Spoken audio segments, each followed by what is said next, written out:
కప్ప తన రూపాన్ని వదిలిపెట్టి కాంతగా మారిపోయింది. ఇప్పుడు ఆ మునికాంత తన వృత్తాంతం చెప్పడం మొదలుపెట్టింది.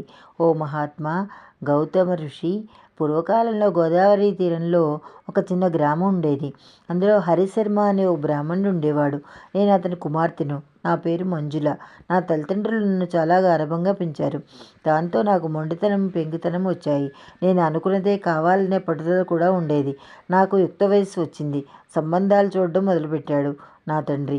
అలా వెతుకుతూ కావేరి నదీ తీరంలో ఉన్న జ్ఞానవంతుడు అనే మునికుమారుడికిచ్చి పెళ్లి చేశారు.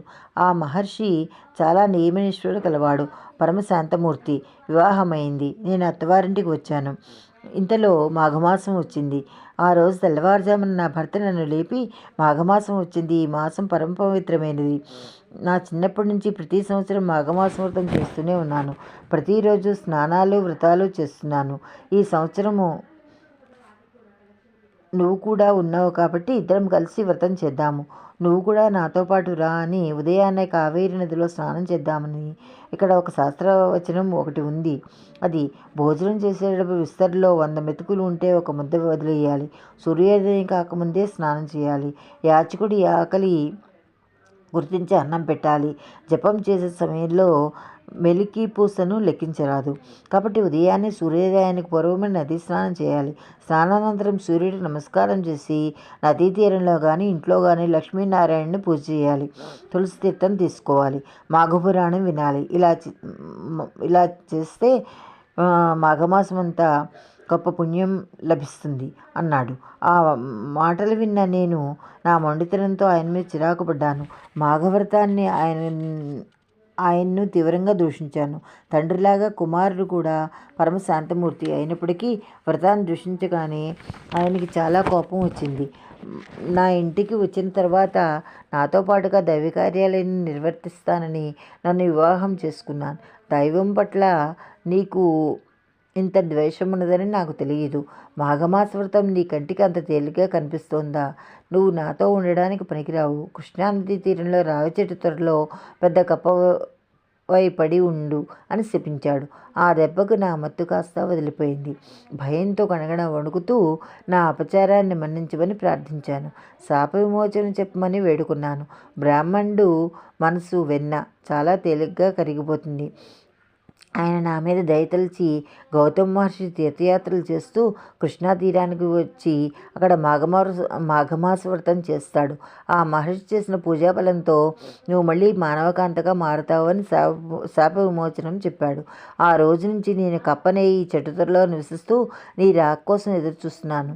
మహర్షి, ఇప్పుడు నువ్వు ఇక్కడ నిర్వర్తించిన వ్రతమహత్యంతో నా కప్పరూపం పోయి నేను మానవకాంతగా మారాను. ఎన్ని సంవత్సరాల కప్పరూపంలో ఇలా ఉన్నానో తెలియదు. ఓ మహర్షి, నీ దేవల్ని నేటికి నాకు శాప విమోచనం కలిగింది అంటూ నమస్కరించింది మునికాంత. అప్పుడు గౌతముడు, అమ్మ, నీకు ఈ శాపం తగిలి 1000 సంవత్సరాలైంది. ఈ కాలంలో చాలా కష్టాలు పడ్డావు. అక్కడ నీ భర్త మళ్ళీ వివాహం చేసుకోలేదు. చాలా కాలం తపస్సు చేసి చివరకు వైకుంఠం చేరాడు. నువ్వు కూడా నీ భర్తకు అనుకూలంగా ఉంటే ఇలా జరిగేది కాదు. నీ మొండితనము, మూర్ఖత్వం వల్ల ఇలా చేసుకున్నావు. మాఘమాస వ్రతాన్ని ఎవరూ నిర్లక్ష్యం చేయరాదు. నీ భర్త నీ వల్ల తన వంశాన్ని నిలుపుకోవాలి అన్నాడు. అనుకున్నది ఒకటి, జరిగింది ఇంకొకటి. చివరికి అతనికి మిగిలింది ఏమిటి? నీ మూర్ఖత్వాన్ని భరించలేక అతడు నిన్ను శపించాడు. మాఘమాసంలో ఉదయాన్నే స్నానం చేయమన్నాడు. నువ్వు కాదన్నావు, తిరస్కరించావు, దూషించావు. అందుకే నీరు ఏమాత్రం తగలని చెట్టు త్వరలో కప్పగా పడి ఉండమని శపించాడు.